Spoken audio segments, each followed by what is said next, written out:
शुरू कर चुके हैं एम के 1 के लास्ट ईयर क्वेश्चन पेपर्स के सोल्यूशन। और आज हम बात करने वाले 2017 का क्वेश्चन पेपर, और इसमें भी 8 क्वेश्चन है और इसमें भी आपको 5 करने हैं, जैसा कि पिछले सभी क्वेश्चन पेपर्स में आपको परफॉर्म करना था, राइट। तो चलिए एक एक करके सभी क्वेश्चंस के बारे में बात करेंगे।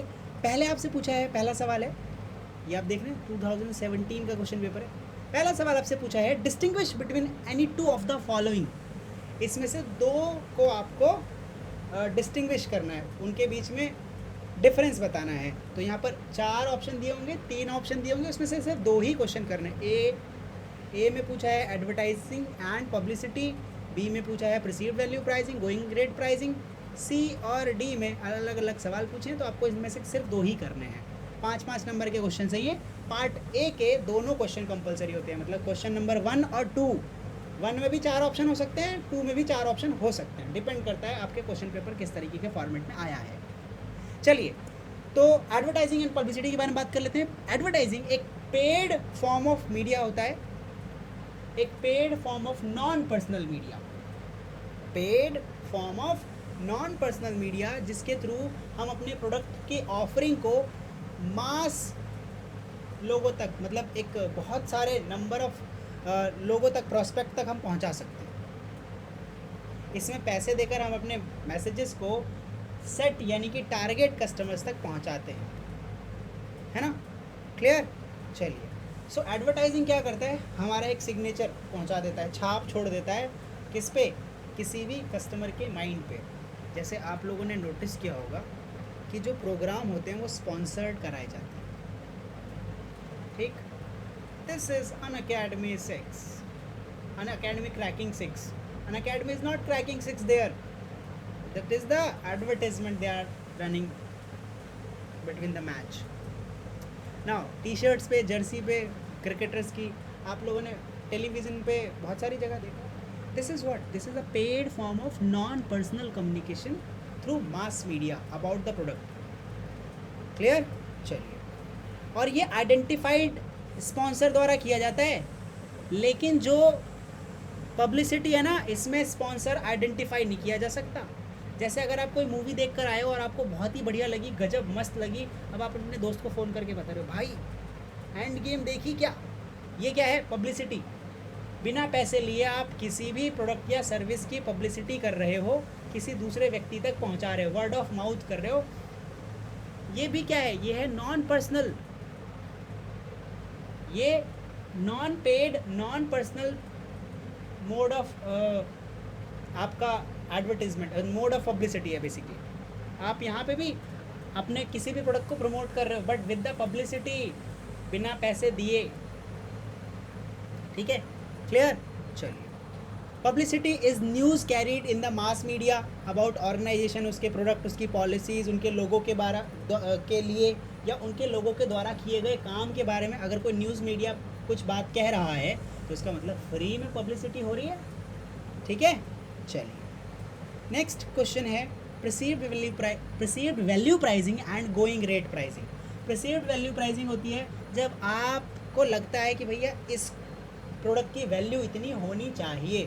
जैसे जब आप एक नॉर्मल डिस्काउंट स्टोर में जाते हैं, वहाँ पे आपको मोबाइल का कवर ख़रीदना है और वो 200 रुपये का है, ठीक है, क्योंकि डिस्काउंट स्टोर में इतने का ही मिलना चाहिए।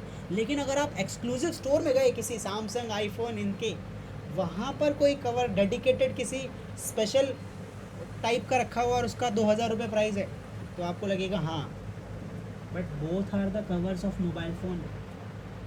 तो आपने वैल्यू परसीव किया उस लोकेशन के हिसाब से, ब्रांड के हिसाब से।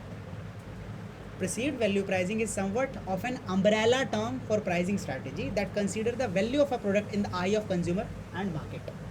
उस कंज्यूमर की नज़र में उसकी वैल्यू वहाँ पर क्या है, ठीक, क्लियर। चलिए, जैसे आपके एग्ज़ाम के टाइम आप एग्ज़ाम लिख रहे हैं, पेन ख़त्म हो गया, और अब जो पड़ोसी है आपका वो बोल रहा है कि भाई ये पेन तो मैं 50 रुपये में दूंगा, 2 रुपये वाला पेन। तो आपको लग रहा है ना, एग्ज़ाम से ज़्यादा ज़रूरी थोड़ी है भाई, मैं तुम्हें ये लिख के दे रहा हूँ कि मैं बाहर जाके 100 क्या 50 क्या 100 रुपये दूंगा, वैल्यू ज़्यादा है आपके मन में। उस समय पेन की वैल्यू बहुत ज़्यादा है, राइट। सो परसीव्ड वैल्यू, आपको क्या लगता है किसी भी प्रोडक्ट या सर्विस के बारे में उसकी कितनी वैल्यू होनी चाहिए according to the brand, location और बहुत सारे टेंजिबल फैक्टर्स। ठीक है, चलिए तो अब आता है गोइंग रेट प्राइसिंग।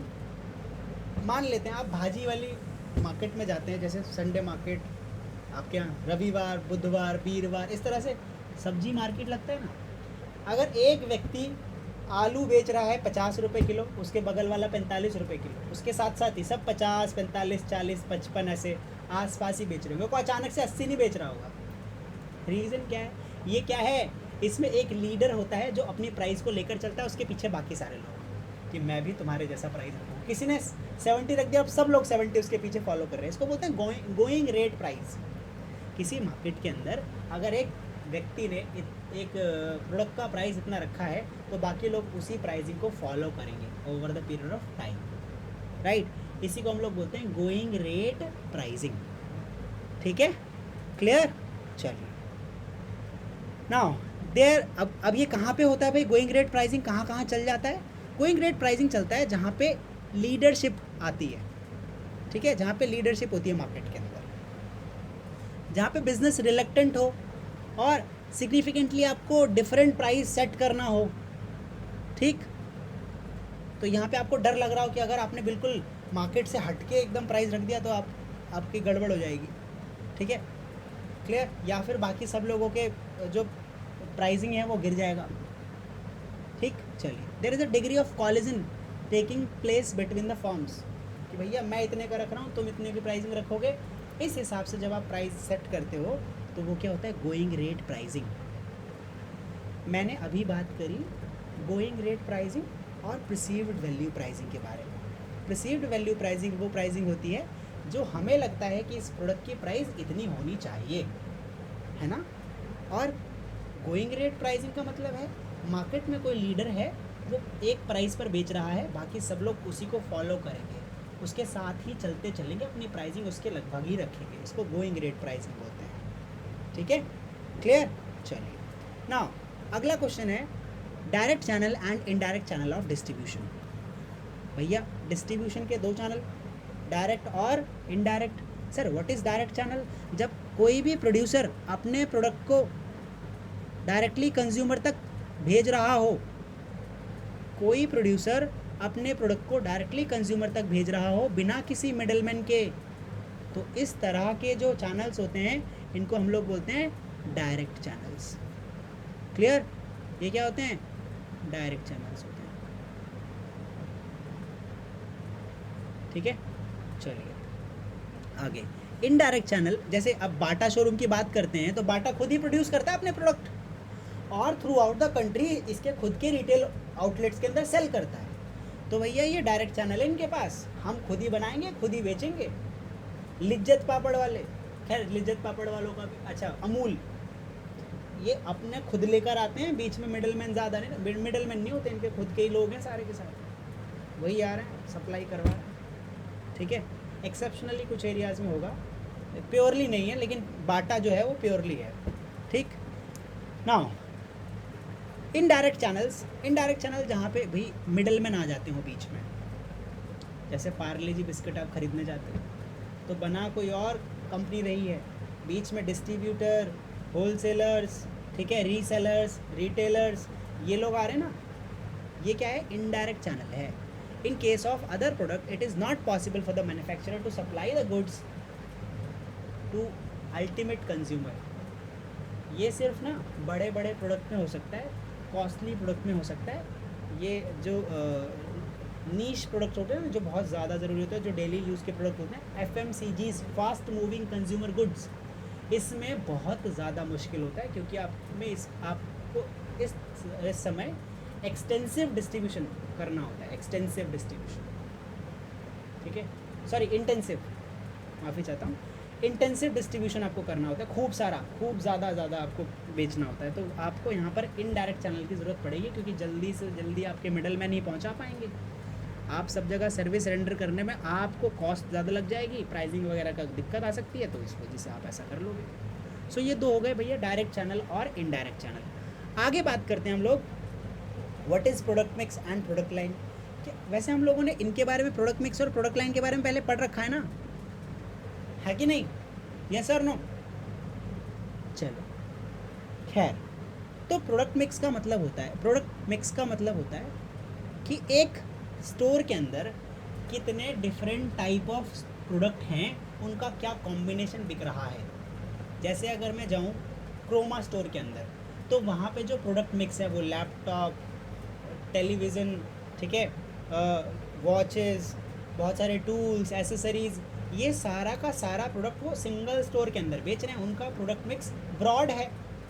लेकिन अगर मैं प्रोडक्ट लाइन की बात करूं, तो उनके प्रोडक्ट लाइन में अगर मैं लैपटॉप्स की बात कर रहा हूं, तो सारे लैपटॉप एक प्रोडक्ट लाइन के आएंगे, चाहे वो एप्पल के हों, HP के हों, डेल के हों, या किसी भी कंपनी के। जब सिमिलर प्रोडक्ट को एक साथ ग्रुप किया जाता है, means group of closely related product are called as product line.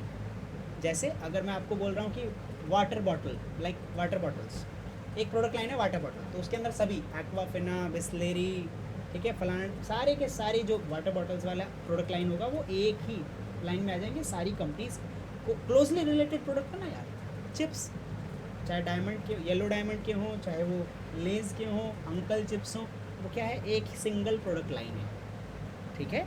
चलो, प्रोडक्ट मिक्स का मतलब होता है डिफरेंट टाइप ऑफ प्रोडक्ट जिनके अंदर इंग्रेडिएंट अलग है, यूनिक प्रोडक्ट हैं, उनका कॉम्बिनेशन जब होगा तो उसको बोलेंगे product mix. For example Bajaj electricals के पास क्या क्या मिल रहा है, पंखा, मिक्सी, लैंप, गीज़र, सब मिल रहा है। ये क्या है, प्रोडक्ट का मिक्स है। ये भैया मिक्स नाम से नहीं समझ में आ रहा, कॉम्बिनेशन ऑफ प्रोडक्ट्स। चलिए क्वेश्चन नंबर 2 की तरफ बढ़ते हैं। हमसे यहाँ पर पूछा गया है, right short note on any 2 of the following. भैया इन दोनों में से, किन दोनों में से 4 ऑप्शन दिए होंगे, A, B, C और D, या फिर 3 ऑप्शन दिए होंगे, उसमें से बोलेगा कि आपको 2 के शॉर्ट नोट लिखने हैं, बाकी 2 छोड़ सकते हो आप। तो हमसे पूछा गया है, ऐसे कौन से पर्सनल फैक्टर्स हैं जो कंज्यूमर बिहेवियर को अफेक्ट करते हैं। मतलब कंज्यूमर अपना बिहेवियर ही बदल देता है बाइंग वाला, कि मैं ये नहीं ये खरीदूंगा। तो ऐसे कौन से पर्सनल फैक्टर्स हैं, ठीक, एक एक करके जानेंगे इन सभी पर्सनल फैक्टर्स के बारे में। तो भैया पर्सनल फैक्टर क्या होता है, consumers purchase decisions are also affected by personal characteristics, like वो मेल है, फीमेल है, stage, like stage in family life cycle, ठीक है, education, occupation, income, lifestyle, overall and his overall personality, overall self concept. ये सारी की सारी चीज़ें क्या हैं, पर्सनल फैक्टर्स हैं किसी एक इंडिविजुअल के, किसी एक व्यक्ति के। जैसे demographic factor and life cycle stage. अब ये जो बेबी है, न्यूबॉर्न बेबी है, इसका जो नीड होगा वो बिल्कुल बाकी लोगों से अलग होगा। इसको डायपर चाहिए भाई, इनको स्केट बोर्ड चाहिए बच्चे को खेलने के लिए, लाइक ये 12 to 14 टाइप में है। इनको भाई स्कूल के लिए ज़्यादा चीज़ें चाहिए होंगी, इनको लर्निंग वगैरह थोड़ा, है ना। टीनेजर्स को अब मोबाइल फ़ोन है, PUBG खेलने के लिए। तो हम लोगों का जो परचेज बिहेवियर है वो डिफरेंट लाइफ साइकिल के अंदर अलग अलग हो जाता है। ये बुजुर्ग अंकल हैं, इनको चाहिए बस अपनी, इनका जीवन अब आखिरी छोर पे है, तो ये चाहते हैं कि सब लोग खुश रहें, हम लोग एकदम प्रकृति वगैरह का ख्याल रखें, सब कुछ सही रहे, परिवार अच्छा चले। तो ये अलग तरीके का परचेज बिहेवियर शो करेंगे। ये अब फैशनेबल कुछ नहीं खरीदते ऐसे लोग, नोटिस करते होंगे अलग अलग स्टेज में आप लोगों का जो परचेज बिहेवियर होता है वो अलग रहता है, ठीक है। चलिए, सो ये डेमोग्राफिक फैक्टर्स या फिर लाइफ साइकिल जो है उसके हिसाब से आप अपने प्रोडक्ट को परचेज़ करते हैं। एजुकेशन के हिसाब से भैया, आप एजुकेशन वाइडन्स अ पर्सन्स हॉरिजन। देखो आप कौन सी स्टडी कर रहे हैं, इस हिसाब से आप अपनी परचेज करेंगे ना, राइट। कौन सी बुक्स पढ़ेंगे, कौन सी मैगजीन पढ़ेंगे जो आपके नॉलेज ओरिएंटेड हो। मान लेते हैं आप एक स्टूडेंट हैं कंप्यूटर एप्लीकेशंस के, बैचलर ऑफ कंप्यूटर एप्लीकेशन यानी कि BCA के स्टूडेंट हैं, तो आप कंप्यूटर रिलेटेड बुक्स खरीदेंगे। हो सकता है अगर आपकी हॉबी हो, रुचि हो, तो आप क्या खरीदेंगे, नोवेल्स वगैरह या बाकी जो रिलेटेड प्रोडक्ट्स हैं उनको खरीद लेंगे, right. In India for example we find that educated families are more inclined toward adopting family planning then families which have not educational background. तो यहाँ इस तरीके की भी भैया उस हिसाब से वो प्रोडक्ट परचेज भी करते हैं, अपने परचेज बिहेवियर भी उसी तरीके से शो करेंगे, ठीक। नाउ इनकम, अब आपके पास जितना पैसा होगा उतना ही तो सामान खरीदोगे ना। बहुत ही it's extremely important from the point of view of consumer behaviour. He may wish to buy certain goods and services but his income may be constant, है ना. मे बी अ कंस्टेंट, मतलब रुकावट हो सकता है उसकी इनकम की, उसकी इनकम इतनी ज़्यादा ना हो. हम चाहते हैं ना हमारे पास ये सामान हो, मेरे पास याच हो, प्राइवेट जेट हो, लेकिन इनकम इतनी नहीं है ना यार. होना तो चाहिए, right. So income in this context really refers to income available for spending. आपके पास कितना पैसा खर्च करने के लिए है. Income after tax, provident fund and other statutory deductions, इनको करने के बाद आपके पास जो पैसा बचेगा उसको ही आप खर्च कर सकते हैं. सो इसके बाद इनकम भी तो डिपेंड करेंगे. These are some personal factors that are affecting your buying behaviour. याद है ना क्वेश्चन. चलिए. So personality is the sum of total individual psychological trait, characteristics, motive, habit, attitude, belief and outlook. भैया हम बाहर से कैसे दिख रहे हैं बाकी लोगों को, ठीक है. मतलब हम मेरा खुद के पर्सनालिटी मतलब मेरे खुद के जो सेल्फ ट्रेट होंगे, मैं अंदर से कैसा हूँ, ठीक है. मेरे psychological traits, characteristics, motive, habits, behaviour, attitude, belief, outlook, ये सारी चीज़, ठीक है. In consumer behavior, personality is defined as those inner psychological characters that both determine and reflect how a person responds to his environmental stimuli. जैसे अगर मान लेते हैं कि मेरा मोटिव इस तरीके का है कि मुझे कुछ प्रोडक्ट खरीदना है, मुझे ऐसा दिखना है, मुझे मैं किसी से ज़्यादा प्रभावित हूँ, मेरे कोई आइडियल हैं, तो उनके हिसाब से मैं अपने परचेज बिहेवियर रखूँगा, राइट. नेक्स्ट है लाइफ साइकिल. आपके ज़िंदगी यानी कि जीवन व्यतीत करने का जो पैटर्न रहेगा. Life style are defined as pattern in which people live, जो बाकी लोगों को दिखता है, ठीक है ना. चलिए. So life style is a function of our motivation, learning, attitude, believe, opinion, social class. आप देख रहे हो कि ये एक्सटर्नल फैक्टर्स हैं, लेकिन पर्सनालिटी के अंदर इंटरनल फैक्टर्स की बात की गई थी, हमारे मन की बात की गई थी. मतलब हम अंदर से कैसे हैं, साइकोलॉजिकल ट्रेट्स थे वो. यहाँ पे हमारे लाइक फिजियोलॉजिकल ट्रेट्स आपको दिखेंगे, मतलब होंगे तो थोड़े साइकोलॉजिकली, लेकिन उनका फिजिकल इफेक्ट भी दिखेगा, ठीक है. Now the different life style are used for market segmentation, product positioning and developing promotion campaigns including new product launch. Clear. चलिए. नाउ आपको शॉर्ट नोट लिखना है. Concept of marketing mix. Marketing mix में be defined as the set of controllable marketing variables. अब ये controllable marketing variables क्या होते हैं सर? वैसे मार्केटिंग मिक्स का मतलब ही क्या होता है? देखो, मार्केटिंग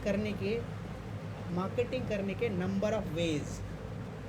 मिक्स मतलब कॉम्बिनेशन ऑफ थिंग्स यार. मार्केटिंग के लिए कितनी सारी चीज़ों का कॉम्बिनेशन अपने पास है. तो अपने पास है 4 P's. क्या है? 4 P. 4 मटर नहीं, 4 P's. P और P मतलब product, price, promotion, physical distribution, right. कभी कभी इसे हम प्लेस भी बोलते हैं लास्ट वाले को. सो इसमें हमें कंफ्यूज नहीं होना है कि ये प्रोडक्ट प्रमोशन है, फिजिकल डिस्ट्रीब्यूशन है या प्लेस है. तो इसको कई बार हम लोग प्लेस भी कहते हैं, right. Concept of marketing mix. Just a minute.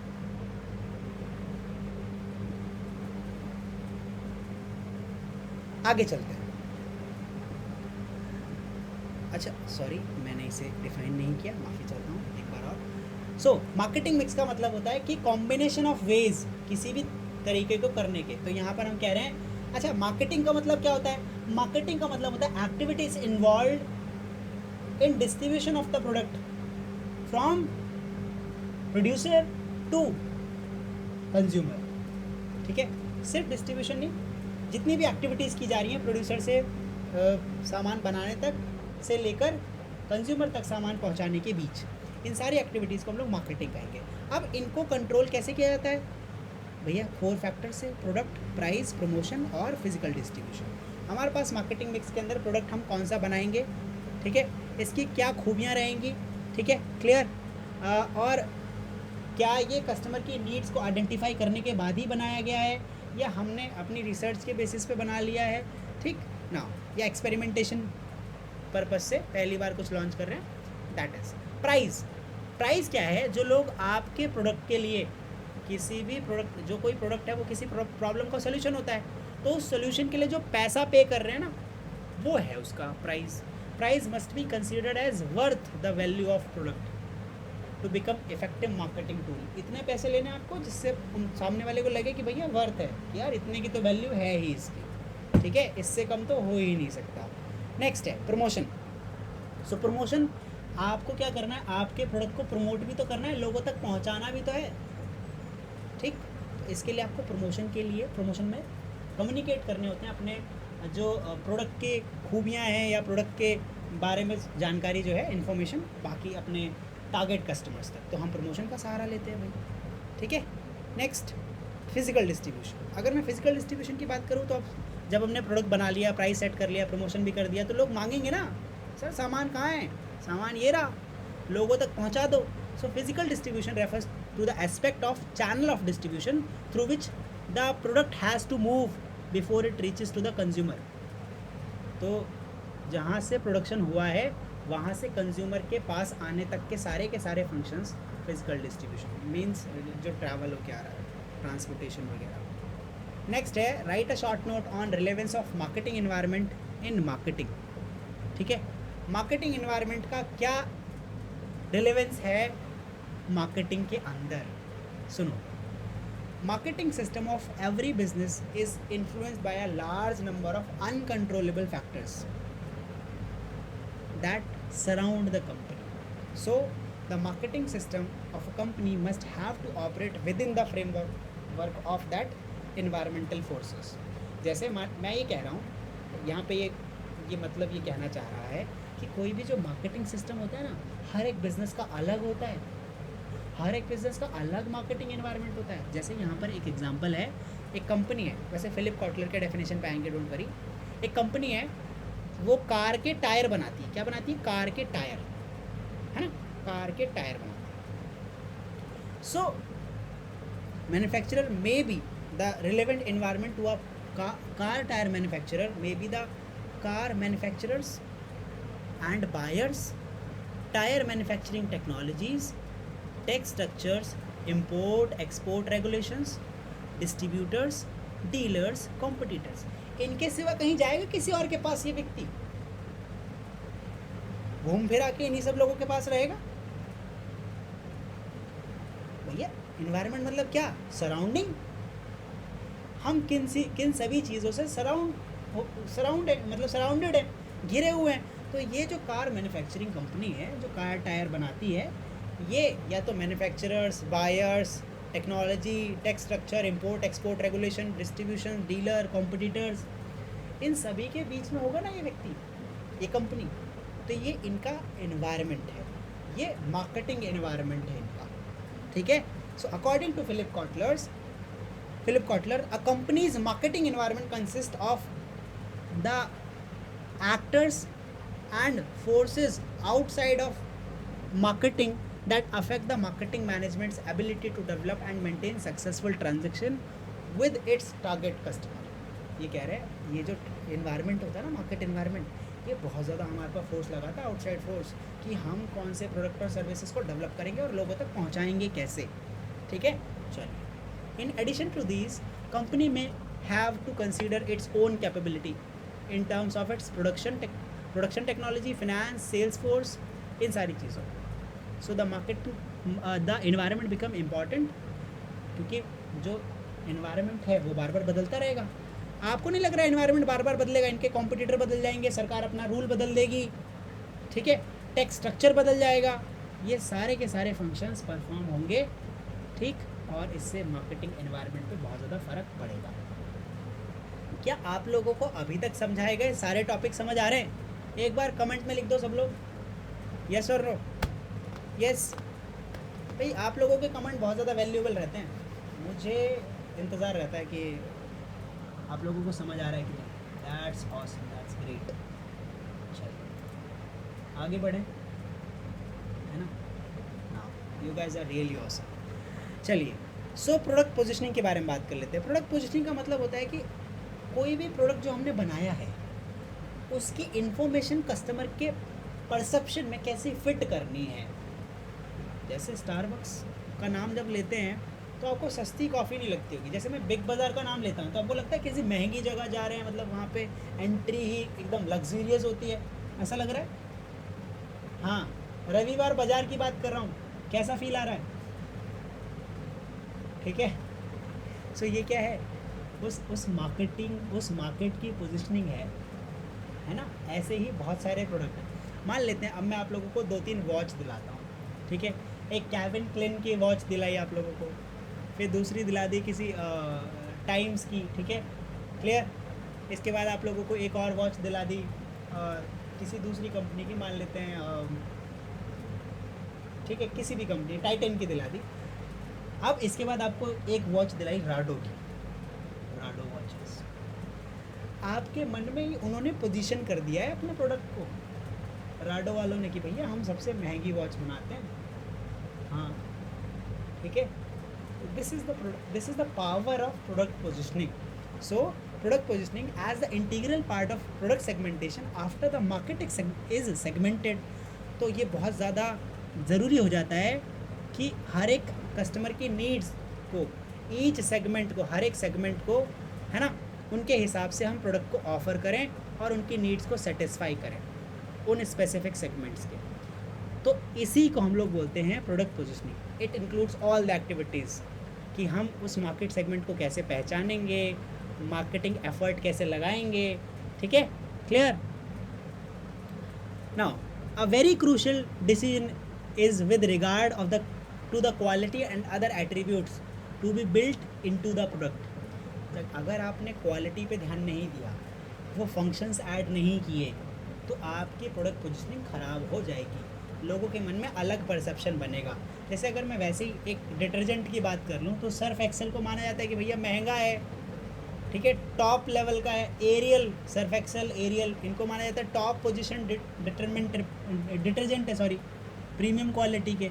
अगर बात करें निरमा की तो लो प्राइस होता है. घड़ी डिटर्जेंट इन दोनों के बीच में आ जाता है कहीं, यस और नो. इस तरह से प्रोडक्ट को पोजीशन किया गया है लोगों की नीड, वांट, डिमांड के हिसाब से, ताकि उस सेगमेंट में वही लोग जाएं भाई, है ना. क्लियर है? यस, सभी लोगों को समझ आ रहा है? अच्छा, यहाँ पे आंसर छोटे लिखे हुए हैं, आपको थोड़ा और एक आध एग्जांपल और ऐड कर लेना, कंटेंट थोड़ा सा और आप ब्रॉड करके आना आप लोग, ठीक. अच्छा, ये आप चाहते हैं कि मैं अगली बार से जब आंसर्स लिखूँ तो फुल आंसर के साथ, मतलब मैक्सिमम आंसर जो लिमिट होती है उसको उसके साथ ही टच करते हुए लिखूँ? अगर ऐसा है तो सब लोग फुल लिमिट एक बार टाइप कर दो, ठीक है. 5 से ज़्यादा बार लिखा है तो मैं ऐसा समझूंगा कि हाँ मुझे ऐसा करना है, या फिर नॉर्मली चल रहा है, बाकी तो आप लिख ही लोगे, ठीक है. इतना तो एक्सपेक्ट कर ही सकते हैं ना. बाद में देख लूँगा मैं लोगों का कमेंट, ठीक है. यस. सो पार्ट बी, अगला इस पूरे के पूरे क्वेश्चन पेपर का सेगमेंट है, सेक्शन है. तो 2 क्वेश्चन कर लिए, 3 और करने हैं यार अभी, ठीक है. So question number 3, what do you mean by market segmentation? Discuss the requirement of effective market segmentation. तो मार्केट सेगमेंटेशन होता क्या है और क्या ज़रूरत है, मतलब क्या क्या, अगर हमें मार्केट सेगमेंटेशन करने जाना है तो किन किन बातों का ध्यान रखना है. पहली बात, सो मार्केट सेगमेंटेशन क्या है कि हम क्या करते हैं, रिसॉर्ट करते हैं, रिसॉर्टेशन का मतलब क्या है, सॉर्टिंग करेंगे बेसिकली मार्केट को, कि कौन से प्रोडक्ट प्राइस और परसेप्शन के हिसाब से कौन कौन से सेगमेंट पे कौन कौन से लोग हमारा प्रोडक्ट खरीद रहे हैं. अच्छा, अगर मैं बात करूं इकोनॉमी प्रोडक्ट की, यानी कि चीप प्रोडक्ट की, सस्ते प्रोडक्ट की बात करूं तो उसके लिए एक अलग कस्टमर बेस होगा. प्रीमियम क्वालिटी की, हाई प्राइस प्रोडक्ट की बात करूं तो उसके लिए कस्टमर सेगमेंट अलग होगा. फिर बात करूं कि ऐसे प्रोडक्ट जिनके जो सर्विसेज बहुत ज़्यादा इफेक्टिवली मिलती रहती हैं, प्रॉम्प्ट सर्विसेज मिल जाती हैं, तो मीडियोकर सर्विस प्रोवाइडर जो आएंगे उसके अंदर, ठीक है. सो यहाँ पर क्या है, हमें इन सभी लोगों को सेगमेंटाइज करना है, ठीक. कुल मिला के हमें मार्केट के अंदर पेनिट्रेट करने के लिए ये सारी की सारी इन्फॉर्मेशन चाहिए. इसी पूरे प्रोसेस को, जिससे हम ये पता लगाएंगे कि कौन कौन से सेक्शन के अंदर कितने लोग खरीद रहे हैं, तो इस पूरे प्रोसेस को हम लोग मार्केट सेगमेंटेशन कहते हैं। ठीक है, क्लियर? चलो, तीन तरीके के मार्केटिंग होती हैं, अनडिफरेंशिएटेड, डिफरेंशिएटेड और कंसंट्रेटेड। अनडिफरेंशिएटेड के अंदर भैया सब लोगों के लिए प्रोडक्ट बना देते हैं, उसमें हम पहले डिफरेंशिएट नहीं करते। डिफरेंशिएटेड के अंदर हम लोग मार्केटिंग को डिफरेंशिएट करते हैं सेक्शन वाइज। कंसंट्रेटेड के अंदर भैया स्पेसिफिक टारगेट को ही हम लोग मींस फोकस करते हैं स्पेसिफिक टारगेट पे, कि इन्हीं लोगों को भैया हमें सामान देना है, इन्हीं लोगों को सर्विसेज देनी है। नेक्स्ट है कि क्या क्या रिक्वायरमेंट्स होती हैं किसी मार्केट को सेगमेंटाइज करने के लिए। ठीक है, क्लियर? भैया देखो, अगर आपके पास ना प्रॉपर डेटा रहेगा और आप उसको कलेक्ट करके उसको क्वांटिफाइबल फॉर्म में होना चाहिए। ठीक है, clear? If the data is not available and not quantifiable, the segmentation will be very difficult और अनसाइंटिफिक होगा, उसका कोई मतलब नहीं है। मान लेते हैं मेरे पास डेटा ही नहीं है, या फिर डेटा ऐसा है जिसको मैं मेज़र नहीं कर सकता, ठीक, क्लियर, नंबर्स में नहीं है या कैलकुलेशन बेसिस पे नहीं है, जिसको मैं एनालाइज ना कर सकूं, तो उस डेटा का कोई भी फ़ायदा नहीं है। ठीक, क्लियर? चलिए, सो ये कुछ रिक्वायरमेंट्स हैं। अब मैं क्या करूँगा, इन सभी चीज़ों को ऑब्ज़र्व करेंगे और हम लोग मार्केट को सेगमेंटाइज करेंगे। सर ये डेटा कैसे मिलता है? डेटा आपको थर्ड पार्टी से मिलेगा या फिर आप खुद भी कलेक्ट करेंगे। ठीक, चलिए नाउ बात करते हैं मार्केट सेगमेंटेशन के अंदर कुछ फॉलोइंग कैरेक्टरिस्टिक्स रहेंगी, तो आप इजीली मार्केट को सेगमेंटाइज कर लेंगे।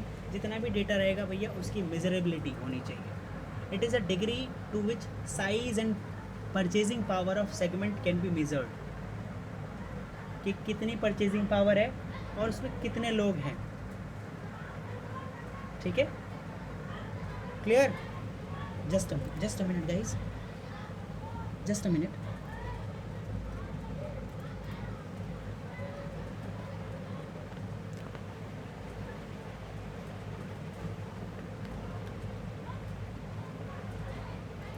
नाउ सो कोई भी जो डेटा है हमारे पास उसकी मेजरेबिलिटी होनी चाहिए, उसको हम मेज़र कर पाएँ, इस फॉर्म में वो डेटा होना चाहिए। उस डेटा के पास एसेसिबिलिटी होनी चाहिए, उस डेटा के लिए एसेसिबिलिटी, ताकि हम लोग उस डेटा को एक्सेस भी कर पाएँ। ठीक है, क्लियर? मतलब जिस डेटा को हम लोग प्रोसेस कर रहे हैं उस डेटा की एक्सेसिबिलिटी भी होनी चाहिए और उन डेटा के लोगों तक भी एक्सेसिबिलिटी होनी चाहिए। जैसे मान लेते हैं कोई डेटा है हमारे पास, उन लोगों तक पहुंच ही नहीं पा रहे, कोई फ़ायदा नहीं है ना सेगमेंटाइज करने का। पता तो चल जाएगा इनको ज़रूरत है, लेकिन कोई फ़ायदा नहीं है। ठीक है, substantiality, the segment should be large enough कि जिससे भैया हम लोग क्या कर पाएँ, सस्टेन कर पाएँ। फॉर एग्ज़ाम्पल, अगर मान लेते हैं कार कंपनी है, वो सोच रही है कि 7 फीट के लोगों के लिए स्पेशल कार बनाएंगे, तो आपको क्या लगता है कि मतलब वैसे लोग खरीदेंगे तो क्या 7 फीट वाले लोग इतने सारे होंगे, है ना? और क्या अगर होंगे भी तो उनके पास इतने पैसे होंगे कि वो कार खरीदें? और अगर कार खरीदेंगे तो उस पर्टिकुलर डिज़ाइन की ही क्यों खरीदेंगे, उस पर्टिकुलर कलर की ही क्यों खरीदेंगे और उसी कंपनी की क्यों खरीदेंगे? तो ये मतलब इसमें सस्टेनेबिलिटी है ही नहीं, मतलब सस्टेन नहीं करेगा ये वाला आइडिया। इसलिए हम लोग इस तरह का कोई भी जो सेगमेंटेशन है उसमें पार्ट नहीं लेंगे। ठीक है, एक्शनेबिलिटी होनी चाहिए। कोई भी जो डेटा हम लोग प्रोसेस कर रहे हैं, मार्केट को सेगमेंटाइज किया हम लोगों ने, तो हमें क्या करना है कि उसके ऊपर एक्शन लिया जा सके, उसके ऊपर हम काम कर पाएँ और उनको सेपरेट करके उससे हम लोग अपनी प्रोडक्ट और सर्विसेज को आगे प्रोसेस करा पाएँ। ठीक, so these are some of the requirements of market segmenting a market. Now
Am I audible, guys? Am I audible, guys? Am I audible now? Someone hitted my bike. लड़ाई आपस में हो रही है और so कोई बात नहीं, it happens sometime. Now, so आगे चलते हैं. हम लोगों ने बात करी मार्केट सेगमेंटेशन की.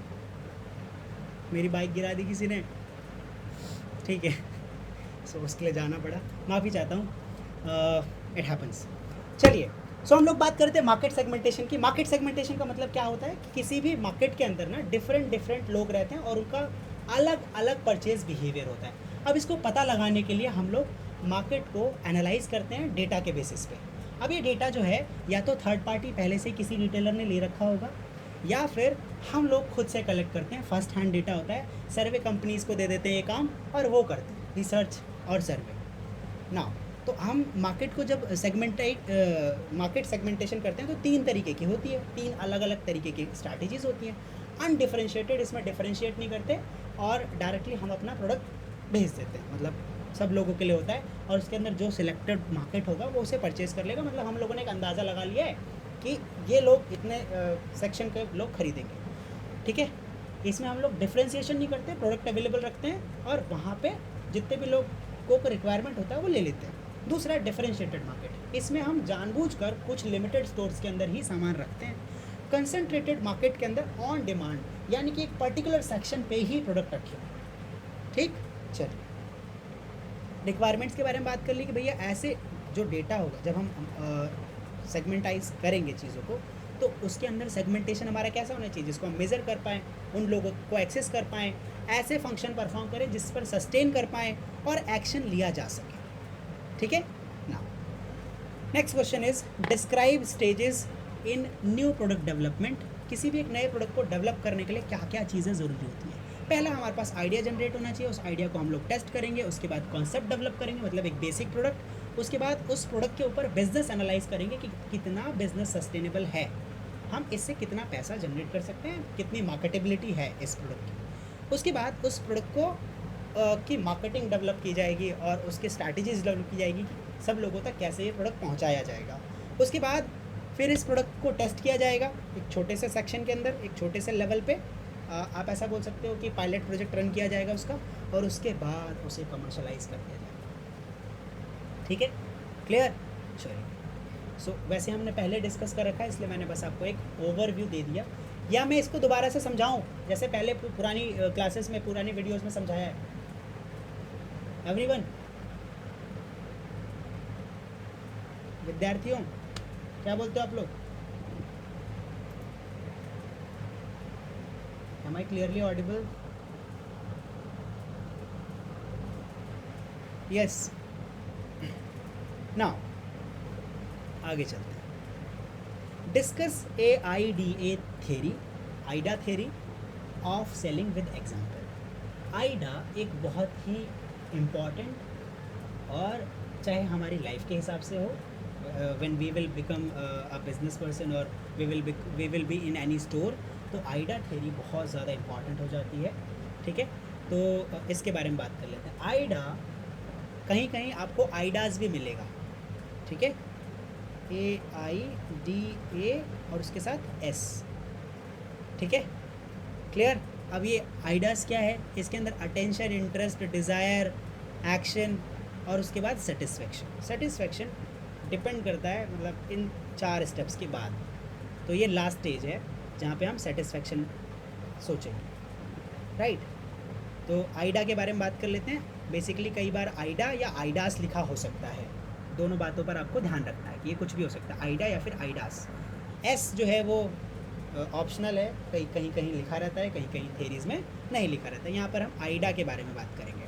सो it states that during a successful sales presentation, यानी कि इंटरव्यू जब एक सेल्स पर्सन किसी कस्टमर को दे रहा है, किसी प्रोस्पेक्ट को दे रहा है, तो इन चारों स्टेजेस के थ्रू वो जाएगा. अटेंशन ग्रैब करेगा, उसमें इंटरेस्ट लाएगा, डिज़ायर जो है वो लेकर आ जाएगा कस्टमर में और उसके बाद एक्शन ले लिया जाएगा. अब इन सभी एक्शंस, इन सभी जो 4 स्टेजेस हैं उसके बाद देखा जाएगा कि कस्टमर में सेटिस्फेक्शन डेवलप हुआ या नहीं, ठीक. सो आइडा क्या है, एक्रोनियम है इन सभी 4 स्टेजेस के लिए। तो सबसे पहला आप इसको एग्जांपल के साथ समझाना है। तो मान लेते हैं कि आप एक स्किन लोशन बेच रहे हैं जो आपकी स्किन को ड्राई होने से बचाता है। वेस्लीन जो क्या आता है भाई, वो बॉडी लोशन। तो आप एक बॉडी लोशन बेच रहे हैं, ठीक है। सो फॉर एग्जांपल आपका फर्स्ट गोल क्या है कि आप कस्टमर के मन में, है ना, एक इमेज क्रिएट करें, ठीक है, क्लियर। तो आप पहला इंप्रेशन कैसे क्रिएट कर सकते हैं? Very good morning sir, very good morning ma'am, here is a product, या स्माइल करें sir, what do you want. आपके सेक्शन में अगर वो डायरेक्टली आया है तो आप उनसे पूछ सकते हैं कि for example a selling lotion, sir ये एक नया स्किन लोशन हमारे पास आया है जो आपकी स्किन को ड्राई होने से बचाएगा। अब ये तो हमने उनका अटेंशन ग्रैब किया कि ये है क्या। अगर उनको इंटरेस्ट होगा तब वो आएंगे, ठीक है, मतलब उनको चाहिए होगा तभी आएंगे। उसके बाद ही हम इंटरेस्ट डेवलप कर सकते हैं। डायरेक्टली अगर जिसको नहीं नीड है उसके लिए ये थ्योरी नहीं काम करती। कभी भी हम सेल नहीं करते हैं प्रोडक्ट को, बस पिच कर सकते हैं लोगों को, ठीक है, क्लियर। चलिए नेक्स्ट स्टेप, अगर लोगों को इंटरेस्ट आया, वो थोड़ा सा हमारी तरफ आएगा, अच्छा ठीक है जानकारी दो इसके बारे में, तो हम इंटरेस्ट डेवलप करेंगे कस्टमर में। अगर वो थोड़ा सा लग रहा है कि आपके सामने रुका हुआ है और वो पूछ रहा है जानकारी। सेकेंड टास्क क्या रहता है कि आप is to turn prospects attention into a strong interest. तो आप पता है क्या बोलोगे कि सर आपको पता है कि अगर आपकी स्किन बार बार ड्राई होती रहेगी तो जब आप ओल्ड एज होगी ना आपकी, उस समय रिंकल्स आ जाएंगे। इसलिए अगर आप इसको बचाना चाहते हैं तो आपको ये क्रीम, इस तरह की कोई भी क्रीम या हमारी क्रीम आप ले सकते हैं। वैसे तो आप बोलेंगे सर हमारी क्रीम आप ले सकते हैं, ठीक है। अगर वो सस्पिशियस लगेगा तो उसको दोनों ऑप्शन बता देंगे, सर हमारी तरह की कोई भी क्रीम आप ले सकते हैं, लेकिन हमारी वाली में खूबियाँ हैं, साथ में ये भी ऐड कर सकते हैं। तो इंटरेस्ट उसका हमें लेकर आना है। नेक्स्ट है डिज़ायर। द थर्ड स्टेप या फिर third task is to convert interest into desire, means ready to buy. Customer को क्या कर देना है कि जिससे वो प्रोडक्ट खरीद ले, ठीक, क्लियर। अब वो उसने देखा कि ठीक है यार, उसको पता भी चल गया कि क्यों ज़रूरत है, उसको इंटरेस्ट भी है।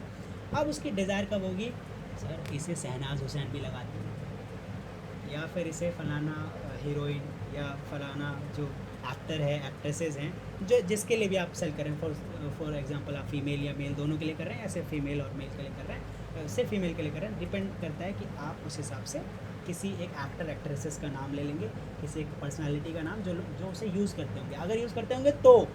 वरना आप ये कह सकते हैं कि सर हमारे सभी स्टोर्स में अवेलेबल है, एक्सक्लूसिव ऑफ़र चल रहा है, इस तरह से, ठीक है, क्लियर। तो उनके डिज़ायर को आप यहाँ पर लेकर आ जाएंगे। सर ये फ़ोटोग्राफ है शहनाज हुसैन का और वो यूज़ करते हैं इसको, तो अगर यूज़ किया है तो, नहीं किया तो आपको डिसेप्टिव एडवर्टीजमेंट नहीं करनी है, झूठ नहीं बोलना है, ठीक है, इससे हमारा कस्टमर बेस ख़राब हो सकता है। Now action, the last step, अगर उनको यहाँ पर डिज़ायर आ गई फिर आपको एक्शन लेना है, ठीक है, क्लियर, कि वो अब ट्रांजैक्शन कर दें, प्रोडक्ट ले लें और आपको पैसा पे कर दें। Now so sir this lotion is available at all leading store in your locality,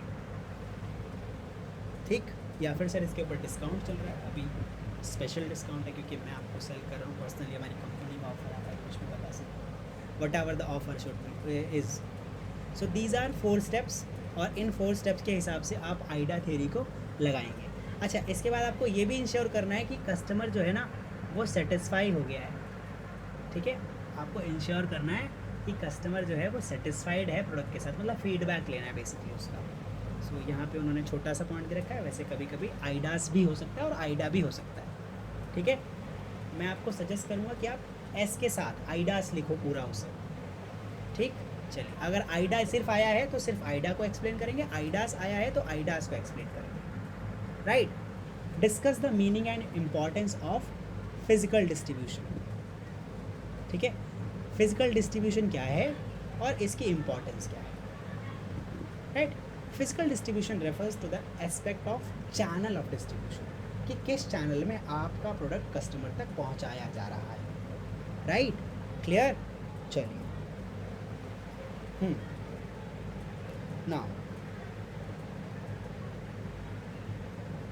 just a minute,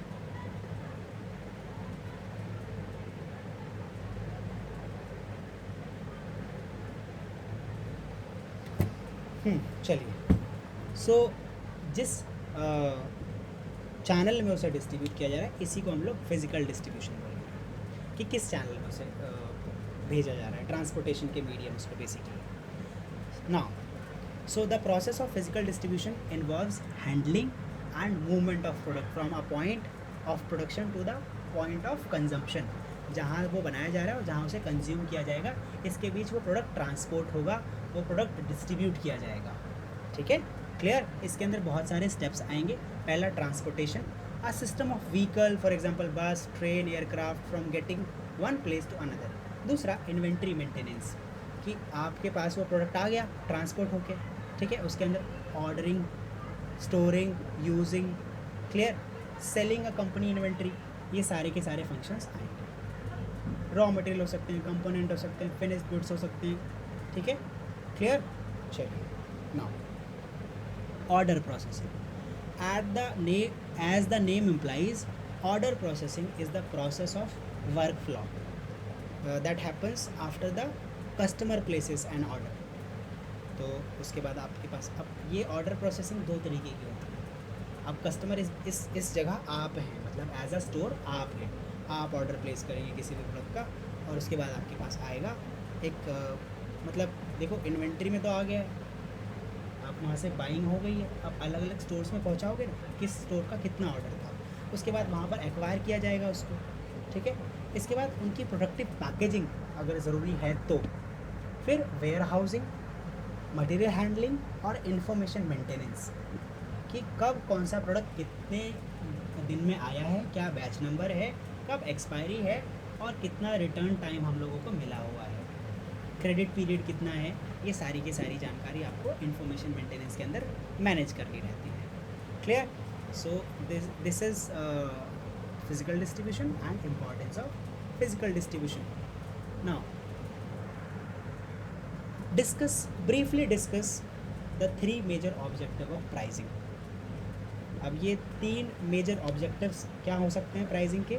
profitability objectives, sales volume objective और दूसरे ऑब्जेक्टिव्स। इन दो क्वेश्चंस को, क्वेश्चन नंबर 7 और 8, इसको आप सेल्फ करेंगे। अगर कोई डाउट आता है तो आप लोग क्लास में मैं रहता ही, आप मुझसे पूछ सकते हैं। सो आज की क्लास के लिए फ़िलहाल इतना ही, ठीक है, क्लियर। चलिए, बेसिकली अगर मैं आपको बोलूँ तो आप ध्यान से सुनेंगे। प्राइसिंग में तीन ऑब्जेक्टिव ही हैं, कि पहला प्राइसिंग इस वजह से रखते हो जिससे आपको मैक्सिमम प्रॉफिट हो सके, दूसरा प्राइसिंग इस वजह से रखते हो जिससे ज़्यादा सेल हो सके, तीसरा हो सकता है कि आपको स्टॉक आउट करना हो, स्टॉक क्लियर करना हो, ठीक है, नए प्रोडक्ट को एक्वायर करना हो, मार्केट पोजीशन बाय करनी हो, इसके हिसाब से भी आप प्राइसिंग को रखते हो। कंपटीशन में आपको कम्पीट करना हो अपने कॉम्पिटिटर के साथ, तब भी आप ये दूसरे अदर ऑब्जेक्टिव्स में आएगा। सो पहला प्रॉफिट कमाना, दूसरा ज़्यादा से ज़्यादा सेल करना, तीसरा कुछ छोटे मोटे ऑब्जेक्टिव्स आप लोगों के हो सकते हैं, ठीक है, क्लियर। चलो, लास्ट क्वेश्चन आप लोगों का रहेगा, just a minute, where is the 8th question? अच्छा, 7th क्वेश्चन का ही है भाई ये, ओह 8 तो है ही नहीं, ठीक है। सो आपको कोई 5 करने हैं ना, so you have to do only 5 out of that. तो आज हमने पूरा का पूरा क्वेश्चन पेपर डिस्कस किया बेसिकली, अगर आप ओवरऑल देखेंगे। So guys that's all for today's class. अगर आपको क्लासेस ज्वाइन करनी है, so you can join our classes by calling on this number 828 4 times 7 188। My name is Krishnan Kanojia. I'm signing off. If you have any query, you can directly call on this number as well. और आप text भी कर सकते हैं, ठीक है। चलिए, सो मिलते हैं आपसे अगली क्लास में, तब तक के लिए बहुत बहुत शुक्रिया।